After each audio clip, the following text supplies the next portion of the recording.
تیرا کلام رہے گا قائم پہاڑ جب نہ رہے خدایا، تیرے منہ کی ایک بات بھی ٹلے گی نہ چاہے کچھ بھی ہو۔ عزیز ناظرین، میں ایاد ظریف آپ تمام دیکھنے والوں کو ہمارے روز کے بائبلی مطالعاتی پروگرام کی نئی قسط میں خوش آمدید کہتا ہوں۔ ابھی ہم ایوب کی کتاب کا مطالعہ کر رہے ہیں جو عہد قدیم کی شاعرانہ کتاب ہے، اور اس میں درد کی بات ہے، راست باز ایوب نے دکھ کیوں اٹھایا۔ آج ہم 22ویں اور 23ویں باب کا مطالعہ کریں گے، سو اپنی بائبل مقدس کھولیے اور مطالعے میں ہمارے ساتھ شامل ہو جائیے اور خدا کے زندہ کلام کو جانیں۔ پروگرام کے آغاز میں خادمین کا خیر مقدم کرنا چاہوں گا۔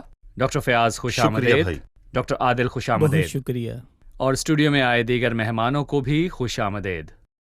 ڈاکٹر عادل، 22ویں باب میں الفوز تیمانی نے دوبارہ بات کی، اس نے کیا کہا میں یہ جاننا چاہوں گا۔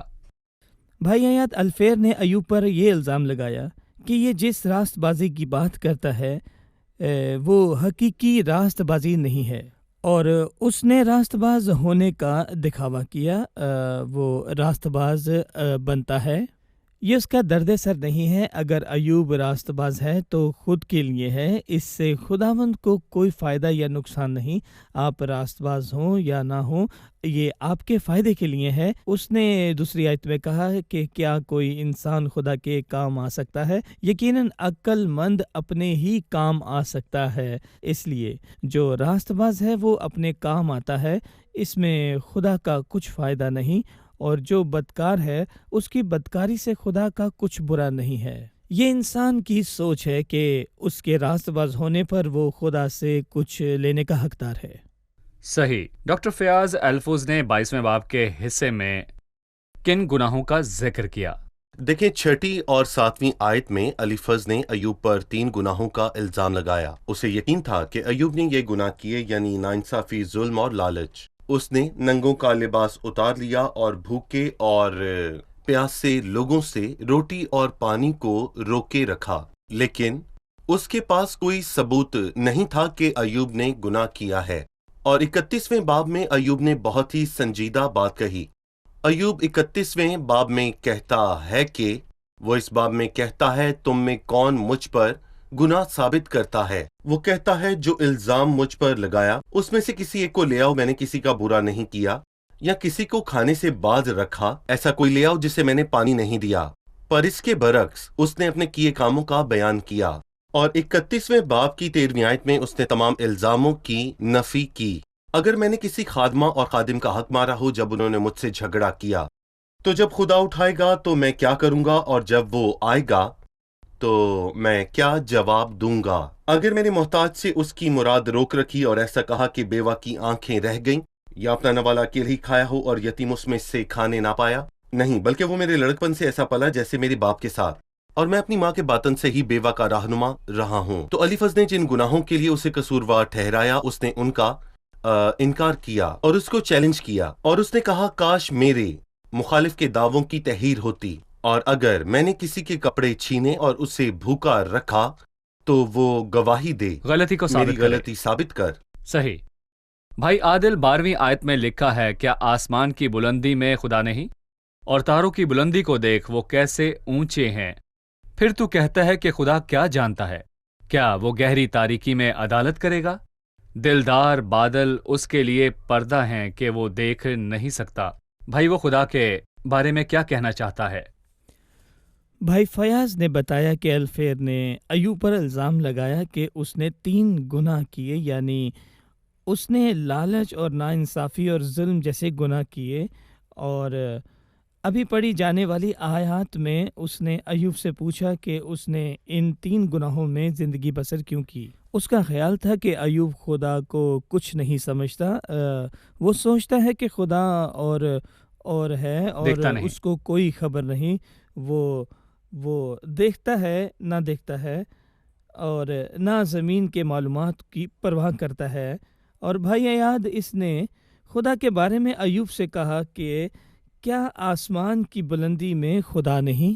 اور تاروں کی بلندی کو دیکھ کر وہ کیسے اونچے ہیں؟ اسے لگا کہ ایوب سوچتا ہے کہ خدا اور ہے اور اس کو کچھ نہیں پتا کہ زمین پر کیا ہو رہا ہے، اسی لیے ایوب نے یہ 3 گناہ کیے، پر میں اس آیات کو یوں دیکھتا ہوں کہ خدا اور بے خبر نہیں ہے، وہ ہر چھوٹی بڑی چیز کو دیکھتا ہے، وہ ہمارے کاموں کو ہی نہیں بلکہ ہمارے خیالوں کو بھی جانتا ہے۔ وہ کہتا ہے دیکھ میری زبان پر کوئی ایسی بات نہیں جسے تو اے خداوند پورے طور پر نہ جانتا ہو۔ صحیح ڈاکٹر فیاض، اس کے بعد اس نے 21ویں آیت میں کہا اس سے ملا رہ تو سلامت رہے گا اور اس سے تیرا بھلا ہوگا۔ میں تیری منت کرتا ہوں شریعت کو اسی کی زبانی قبول کر اور اس کی باتوں کو اپنے دل میں رکھ لے۔ اگر تو قادر مطلق کی طرف پھرے تو بحال کیا جائے گا، بشرطے تو ناراستی کو اپنے خیموں سے دور کرے۔ تو اپنے خزانے کی مٹی میں اور افیز کے سونے کو ندیوں کے پتھروں میں ڈال دے، تب قادر مطلق تیرا خزانہ اور تیرے لیے بیش قیمت چاندی ہوگا، کیونکہ تب ہی تو قادر مطلق میں مسرور رہے گا اور خدا کی طرف اپنا منہ اٹھائے گا۔ تو اس سے دعا کرے گا اور وہ تیری سنے گا، اور تو اپنی منتیں پوری کرے گا۔ جس بات کو تو کہے گا وہ تیرے لیے ہو جائے گی اور نور تیری راہوں کو روشن کرے گا۔ ان آیات کے بارے میں ہمیں بتائیے۔ یقیناً یہ شاندار الفاظ ہیں۔ ایلیہو بن براکیل بوزی نے بھی یہی بات کہی، لیکن اس نے یہ بات فرق طریقے اور فرق روح سے کہی۔ پر یہاں پر میں یہ کہوں گا کہ الیفز کی یہ بات ایوب کی حالت پر غیر مناسب تھی، اور اس نے یہ الفاظ کہے جو اس وقت کے لحاظ جبکہ سے یہ ٹھیک نہیں الفاظ تھے۔ درست ہیں۔ ان کا خوبصورت مطلب ہے، اور یہ الفاظ ہر انسان کے لیے ہیں۔ وہ لوگ جو خداوند سے دور ہیں، لیکن ایوب خداوند سے دور نہیں تھا، اور ایوب کوئی گناہ گار نہیں تھا کہ وہ اپنے گناہوں سے توبہ کرے اور خداوند پر ایمان لائے، بلکہ ایوب نیک اور راست باز تھا، اور اس کی گواہی خود خداوند اور روح القدس نے دی۔ یہ الفاظ ایوب کے لیے نہیں۔ عام طور پر یہ الفاظ اچھے ہیں، پر ایسے شخص کے لیے جو خداوند سے دور ہو، اسے ملا رہے یعنی توبہ کرے اور اس پر ایمان رکھے، بے شک یہ الفاظ خوبصورت ہیں۔ اور اس کے آگے جھکے، اور جب تو اس کے جھکے گا تو تسلی پائے گا، اور اس سے ملا رہے گا تو سلامت رہے گا، اور اس سے حقیقی اطمینان ملے گا اور تیرے ساتھ اچھا ہوگا۔ خداوند سے دور رہ کر کوئی بھلائی نہیں۔ جو چیز خداوند کے ہاتھ سے نہیں وہ وقتی ہے اور کچھ دیر میں ختم ہو جاتی ہے۔ شریعت کو اسی کی زبانی قبول کر، پر ضروری ہے کہ آپ اس کو ذہن میں نہیں بلکہ اپنے دل میں رکھیں۔ میں نے تیرے کلام کو اپنے دل میں رکھ لیا ہے تاکہ تیرے خلاف گناہ نہ کروں۔ اگر تو قادر مطلق کی طرف پھرے تو بحال کیا جائے گا، اور تیری زندگی کامیاب ہوگی اور اس کی بنیاد اچھی ہوگی، بشرط کہ تو ناراستی کو اپنے خیموں سے دور کر دے۔ تو اپنے خزانے کو مٹی میں ڈال دے، یعنی تو مسیح کی خاطر قیمتی چیزوں کو قربان کر۔ تو مسیح یعنی خداوند خود تیرے لیے خزانہ ہوگا، اور سونے سے مراد الہی فطرت اور راست بازی ہے۔ تب قادر مطلق تیرا خزانہ اور تیرے لیے بیش قیمتی چاندی ہوگا۔ چاندی سے مراد کفارہ یا فدیہ دینا ہے، اور تو قادر مطلق میں مسرور رہے گا اور خدا کی طرف منہ اٹھائے گا۔ اور میں کہوں گا کہ ہم جب بھی خدا سے دعا کرتے ہیں تو وہ ہماری دعا سنتا ہے، اور سب لوگ اس سے دعا کرتے ہیں۔ یسائی کے پہلے باب میں لکھا ہے، جب تم دعا پر دعا کرو گے تو میں نہ سنوں گا۔ انہوں نے خدا سے دعا کی، پر خدا نے کہا اپنے آپ کو دھو۔ ہمیں کس چیز سے خود کو دھونا ہے؟ اس کے بیٹے خداوند یسوع مسیح کا خون ہمیں تمام گناہوں سے پاک کرتا ہے۔ جس بات کو تو کہے گا وہ تیرے لیے ہو جائے گی، اور جب وہ پست کرے گا تو کہے گا بلندی ہو۔ اگر اس کے لوگ پست ہوں تو خداوند ان کو اٹھاتا ہے اور حلیم کو بچائے گا۔ اس نے ایوب کو کہا کہ خود کو پست کر، لیکن اس نے ہر وقت اپنی اچھائی بیان کی۔ اس نے کہا کہ خود کو پست کر تو خداوند حلیم کو بچائے گا، پر وہ گناہ گار نہیں تھا۔ وہ اس کو بھی چھڑائے گا جو بے گناہ نہیں ہے۔ ہاں، تیرے ہاتھ کی پاکیزگی کے سبب سے چھڑایا جائے گا۔ اس نے کہا ایوب اپنے ہاتھوں اور ڈیرے اور اپنے آپ کو صاف کرے تاکہ خداوند اس سے بچائے۔ یہ شاندار ہے، پر ایوب کے لیے درست نہیں۔ بھائی فیاض، اگر ہم یہی بات کہیں تو اپنے خزانہ کو مٹی میں، اور اوفیس کے سونے کو ندیوں کے پتھر میں ڈال دیں۔ یہ اس شخص پر پوری اترتی ہے جس نے مسیح کو قبول کیا اور مسیح کی خاطر بہت کچھ قربان کیا۔ میرا ایمان ہے کہ جب وہ مسیح کو قبول کرے تو مسیح اس کے نقصان کی بھرپائی کرتا ہے۔ تب قادر مطلق تیرا خزانہ اور تیرے لیے بیش قیمت چاندی ہوگا۔ اس کا تجربہ پالوس کو بھی ہوا، لیکن جتنی چیزیں میرے نفع کی تھیں مسیح کی خاطر نقصان سمجھ لیا۔ صحیح بھائی، ایک دن میں نے ایوب کے دوستوں کے متعلق سوچا۔ انہوں نے اس کو مکمل علاج بتایا، پر وہ ایوب کے لیے فائدہ مند نہیں تھا۔ جیسے ماہر قلب ایک ایسے مریض کا علاج کر رہا ہو جس کا دل 10% سے زیادہ کام نہیں کر سکتا، اور وہ ڈاکٹر اس کو مشورہ دے کہ ہر صبح اٹھ کر دوڑ لگائے۔ یہ صلاح تو اچھی ہے کہ وہ دوڑ لگائے، اور یہ بھی کہ وہ وزن اٹھائے، یہ بھی ایک اچھی صلاح ہے، پر یہ اس آدمی کے لیے مناسب نہیں جس کا دل کمزور ہو۔ اس کو دوڑنے کی بھلا کیا ضرورت؟ اس کے بجائے اسے ٹرانسپلانٹ کی ضرورت ہے۔ یہ سب باتیں 100% درست ہیں، پر یہ ایوب پر لاگو نہیں ہوتی۔ اسے ایک نئے دل کی ضرورت ہے تاکہ خدا کے سامنے اس کی عدالت ہو۔ ایوب کے دوستوں نے اس کو بہترین علاج بتائے، پر انہوں نے اس کی تشخیص بالکل غلط کی۔ ہم ایک وقفے کے بعد مہمانوں کے سوالات چوتھے باب میں الفز تیماتی نے ایوب کے لیے اچھے الفاظ کہے کہ اس نے کمزور ہاتھوں کو مضبوط کیا اور گرتے ہوں کو سنبھالا، لیکن یہاں پر اس کے الفاظ ذلت سے بھرے تھے۔ کیا اس میں تضاد موجود ہے؟ یہ کیا ہے؟ کیا الفز نے اپنی ہی بات کے خلاف نہیں کہا؟ پہلے اس نے ایوب کی اچھی باتیں بتائیں اور اب اس پر الزام لگایا۔ دیکھیں، چوتھے باب میں اس نے کہا کہ ایوب کے الفاظوں نے کمزور ہاتھوں کو مضبوط کیا ہے اور دکھی لوگوں کو تسلی بخشی، اور اس کا مطلب ہے کہ ایوب نے صرف باتیں کہیں، ان میں سے 2 باتوں پر وہ خود بھی عمل نہیں کرتا، پر 22ویں باب میں اس نے اس کے اعمال پر بات کی کہ ایوب نے نیک کام نہیں کیے، اس کے برعکس تو ظالم اور بے انصاف اور لالچی بنا۔ وہاں لفظوں کی، یہاں اعمال کی بات کی جن میں کوئی تضاد نہیں۔ حتیٰ کہ ڈاکٹر فیاض اگر وہ اپنے الفاظ سے بھی پھر جائے تو کوئی حیران کن بات نہیں۔ یہ ناممکن ہے کہ کوئی ایوب کے ساتھ اتنے ظالمانہ طریقے سے پیش آئے کہ ایک بار اس کی تعریف کر کے اگلی بار بدل جائے۔ دیکھیں، وہ اس کے دوست ہیں جو اسے جانتے ہیں، وہ جانتے تھے کہ ایوب کیسے رہتا اور کیا کرتا ہے، مگر انہوں نے ان سب باتوں کا انکار کیا تھا۔ شاید وہ کہنا چاہتے تھے کہ ایوب جو بھی کیا صرف ایک دکھاوا تھا، جبکہ اس نے پوشیدگی میں دوسرے کام کیے، اس لیے خدا نے اس کو بدلا دیا۔ جی 23ویں باب میں لکھا ہے، تب ایوب نے جواب دیا، میری شکایت آج بھی تلخ ہے، میری مار میرے کراہنے سے بھی بھاری ہے۔ کاش کہ مجھے معلوم ہوتا کہ وہ مجھے کہاں مل سکتا ہے تاکہ میں عین اس کی مسند تک پہنچ جاتا، میں اپنا معاملہ اس کے حضور پیش کرتا اور اپنا منہ دلیلوں سے بھر لیتا، میں ان لفظوں کو جان لیتا جن میں وہ مجھے جواب دیتا، اور جو کچھ وہ مجھ سے کہتا سمجھ لیتا۔ کیا وہ اپنی قدرت کی عظمت میں مجھ سے لڑتا؟ نہیں، بلکہ وہ میری طرف توجہ کرتا۔ راست باز وہاں اس کے ساتھ بحث کر سکتے ہیں، یوں میں اپنے منصف کے ہاتھ سے ہمیشہ کے لیے رہائی پاتا۔ دیکھو، میں آگے جاتا ہوں پر وہ وہاں نہیں، اور پیچھے ہٹتا ہوں پر میں اسے دیکھ نہیں سکتا۔ بائیں ہاتھ پھرتا ہوں جب وہ کام کرتا ہے پر وہ مجھے دکھائی نہیں دیتا۔ وہ دہنے ہاتھ کی طرف چھپ جاتا ہے ایسا کہ میں اسے دیکھ نہیں سکتا، لیکن وہ اس راستے کو جس پر میں چلتا ہوں جانتا ہے۔ جب وہ مجھے تالے گا تو میں سونے کی مانند نکل آؤں گا۔ میں ان آیات کے بارے میں آپ سے جاننا چاہوں گا۔ بھائی ایاد، یہ واضح ہے کہ ایوب کو بہت ٹھیس پہنچی تھی۔ اس نے اپنے الفاظ سے ظاہر کیا کہ اس کو اپنے دوستوں کی باتوں سے کتنا دکھ پہنچا تھا۔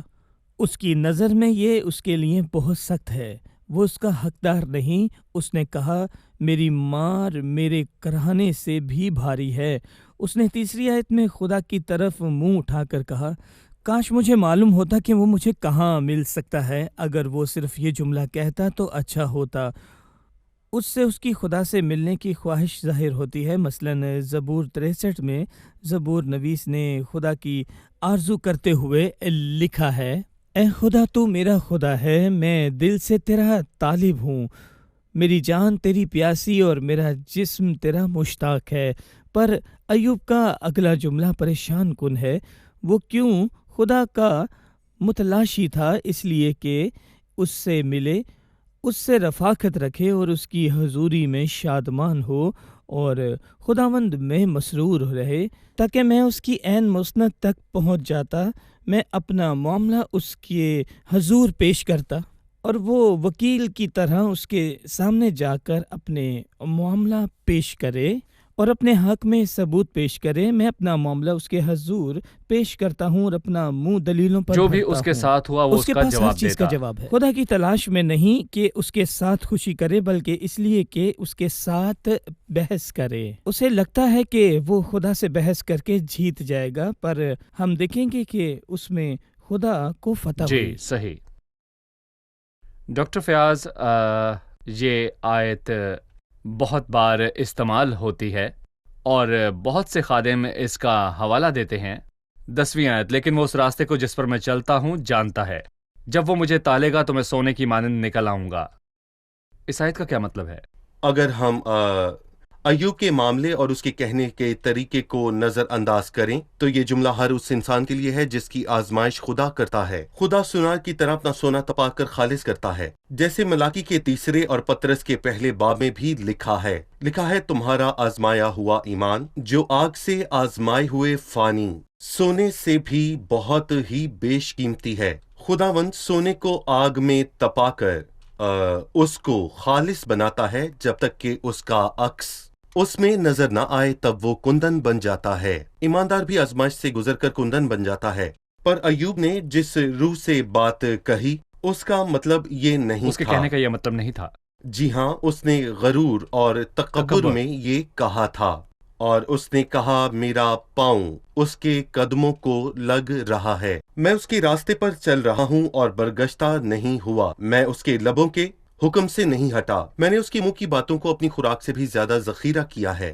پر وہ جو بھی کرتا ہے اس پر کوئی سوال نہیں اٹھا سکتا، لیکن وہ خیال میں رہتا ہے کہ کون اسے پھرا سکتا ہے، اور جو کچھ اس کا جی چاہے کرتا ہے اور اپنی مرضی سے میرے ساتھ سلوک کرتا ہے۔ اور اس نے کہا کیا وہ اپنی قدرت کی عظمت سے مجھ سے لڑتا ہے؟ وہ قادر مطلق ہے، اور کیا وہ اپنی طاقت مجھ پر آزماتا ہے؟ کیونکہ جو کچھ میرے لیے مقرر ہے وہ پورا کرتا ہے، اور بہت سی ایسی باتیں اس کے ہاتھ میں ہیں۔ اس نے میرے لیے دکھ مقرر کیا ہے، وہ مجھے دکھ دے گا اور میرا اس دکھ سے گزرنا لازم ہے۔ یہ میری قسمت ہے۔ میرے لیے ابھی بہت مصیبتیں باقی ہیں، اور اس نے میری زندگی کے لیے بہت دکھ رکھے ہیں۔ اس نے جس روح سے بات کی وہ اس سے مطابقت نہیں رکھتی، لیکن وہ اس راستے کو جانتا ہے جس پر میں چلتا ہوں۔ جب وہ مجھے تالے گا میں سونے کی مانند نکل آؤں گا۔ یہ اس کے لیے مناسب نہیں، لیکن ہم اس آیت کو ایمانداروں کی پاکیزگی کے لیے استعمال کر سکتے ہیں۔ ایوب کا مطلب یہ نہیں کہ خداوند اس کو پاک کر رہا ہے، وہ ابھی اس مقام تک نہیں پہنچا کہ اپنی خامیوں کو جان لے اور خداوند اس کو پاک کرے۔ اس نے خود پر غرور کیا، اس نے کہا خداوند میری راہ سے واقف ہے۔ جی، وہ جانتا ہے کہ کچھ غلط نہیں کیا، اگر وہ مجھے جانچے جی، تو مجھ میں کوئی غلطی نہیں ملے گی۔ صحیح۔ وہ میرے ساتھ ایسا کیوں کرتا ہے؟ یہ اس میں غرور غرور ہے۔ اور تکبر اور بغاوت موجود ہے، لیکن خدا درد کے ذریعے انسان کو کندن کی طرح خالص کر دیتا ہے۔ انسان کو ہم ایک وقفے کے بعد مہمانوں کے سوالات کے ساتھ حاضر ہوں گے مہمانوں کی جانب اور جانتے ہیں ان کا سوال۔ 22ویں باب کی 3 آیت، کیا تیرے صادق ہونے سے قادر مطلق کو کوئی خوشی ہے؟ کیا اس میں خدا کا فائدہ ہے؟ یہ اہم سوال ہے۔ اس آیات کے پیچھے الفیر کا مطلب خدا کی خوشی سے نہیں، بلکہ اس نے کہا کہ انسان کا راست باز ہونا خدا کے لیے کوئی بڑی بات نہیں۔ نئے عہد نامہ میں یہ ظاہر ہوا کہ یہ خدا کے لیے خوشی کا باعث ہے کہ ایماندار راست بن کر رہے۔ جو کامل راہ پر چلتا ہے وہی میری خدمت کرے گا۔ جب ایماندار کامل راہ پر چلے اور خداوند کو جلال دے تو وہ خوش ہوتا ہے، کیونکہ خدا اپنے راست باز بندہ سے خوش ہوتا ہے۔ 99 راست بازوں کی نسبت ایک توبہ صحیح۔ کرنے والا گناہ گار کے باعث آسمان پر زیادہ خوشی کرے گا۔ وہ راست بازی کی زندگی سے خوش ہوتا ہے، وہ شریر کی ہلاکت سے خوش نہیں ہوتا، بلکہ وہ کہتا ہے کہ شریر اپنی راہ سے مڑے۔ بہت ہی اہم الفاظ، شکریہ۔ آئیں اب مہمانوں سے بات کرتے ہیں۔ آج کے پروگرام سے آپ نے کیا سیکھا؟ مجھے اس آیت سے حیرانگی ہوئی، لیکن وہ اس راستہ کو جس پر میں چلتی ہوں جانتا ہے۔ جب وہ مجھے تالے گا تو میں سونے کی مانند نکل آؤں گی۔ انسان کس حد تک خود کو دھوکہ دے سکتا ہے؟ ہمیں چاہیے کہ کہیں اے خدا تو مجھے جانچ اور میرے دل کو پہچان۔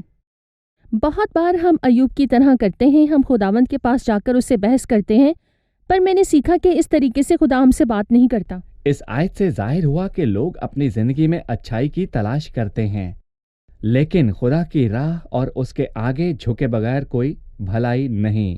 جب آپ اپنا خزانہ مٹی میں ڈالیں یعنی کوئی قربانی دیں تو مسیح خود اس کی تلاش کرتا ہے۔ میں نے سیکھا ہے کہ بھٹی میں تپنے سے سونا خالص ہو کر کندن بنتا ہے۔ شکریہ، خداوند آپ کو برکت دے۔ اگلے پروگرام میں ہم اپنے مطالعے کو جاری رکھیں گے۔ خادمین کا بھی شکریہ، خدا آپ کو برکت دے۔ عزیز ناظرین، جیسا کہ آپ نے جانا، ایوب خدا کا متلاشی تھا۔ کیوں؟ تاکہ وہ اس کے حضور جائے۔ عزیزو، کیا اسے خدا کی اور اس کی رحمت کی ضرورت تھی؟ افسوس، وہ چاہتا تھا کہ خداوند کے آگے اپنا مقدمہ پیش کرے اور سب ثبوت لے جا کر خود کو بے قصور ثابت کرے۔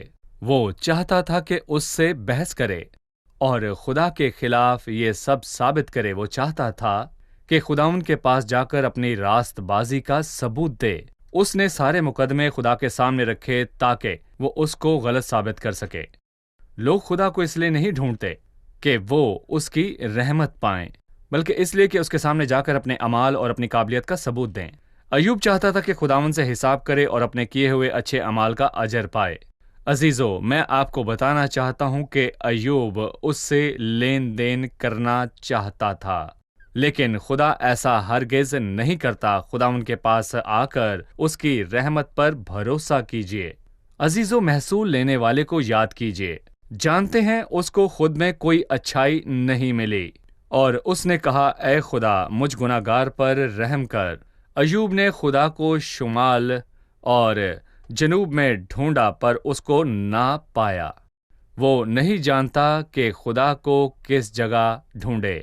پر میں آپ سے کہتا ہوں کہ خدا ان کی تلاش میں زیادہ دور نہیں جائیں۔ اپنے گناہوں کی معافی کے لیے مشرق کو نہ جائیں، نہ ہی اس کے لیے آپ کو مغرب جانے کی ضرورت ہے۔ آپ کو اپنے گناہ معاف کروانے کے لیے کہیں جانے کی ضرورت نہیں۔ لوگ خدا کے پاس نہیں جاتے، خدا خود آپ کے پاس آیا، بلکہ وہ کلام تیرے بہت نزدیک ہے۔ عزیزو، آپ کسی بھی جگہ پر ہوں، کسی بھی ملک میں ہوں، کسی بھی گاؤں میں ہوں، کسی بھی شہر میں ہوں، کسی بھی دیہات میں ہوں، شہر میں ہوں یا گھر میں ہوں یا اپنے کمرے میں ہوں، وہ آپ کے ساتھ ہے، بلکہ وہ کلام آپ کے بہت قریب ہے۔ آپ کو اپنے گناہوں کی معافی حاصل کرنے کے لیے کہیں دور جانے کی ضرورت نہیں ہے۔ بس اپنی جگہ پر رہتے ہوئے مسیح کو قبول کریں جو آپ کے دل پر دستک دیتا ہے۔ آپ کو گناہوں کی معافی ملے گی۔ عزیزو، اس کو دائیں بائیں، مشرق یا مغرب میں تلاش نہ کریں۔ اس کی تلاش میں دور دور جگہوں پر جانے کی آپ کو ضرورت نہیں۔ وہ آپ کے دل پر دستک دیتا ہے، اس کو قبول کریں۔ آپ کو گناہوں کی معافی اور ابدی راست بازی ملے گی۔ آنے والی قسط میں آپ سے پھر ملاقات ہوگی۔ خدا آپ کو برکت دے۔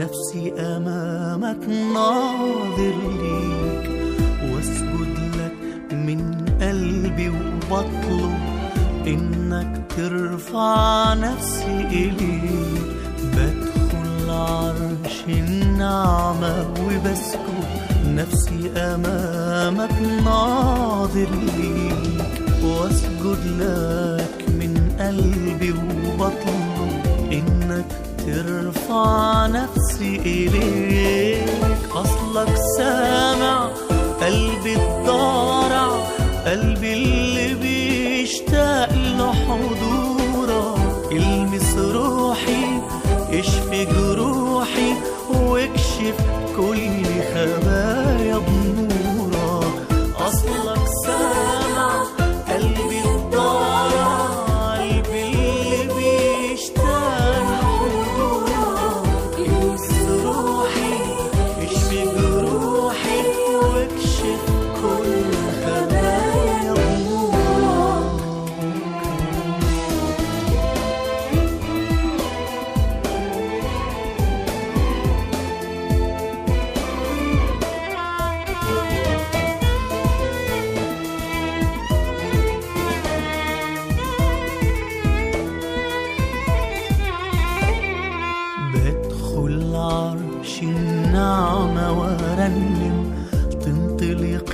كلمة تسبيحة ويفيد قلبي ليك يتكلم وأقدم لك نفسي ذبيحة بدخل عرش النعمة وأرنم تنطلق الكلمة تسبيحة ويفيد قلبي ليك يتكلم وأقدم لك نفسي ذبيحة أصلك سامع قلبي الضارع قلبي اللي بيشتاق لحضورك المس روحي اشفي جروحي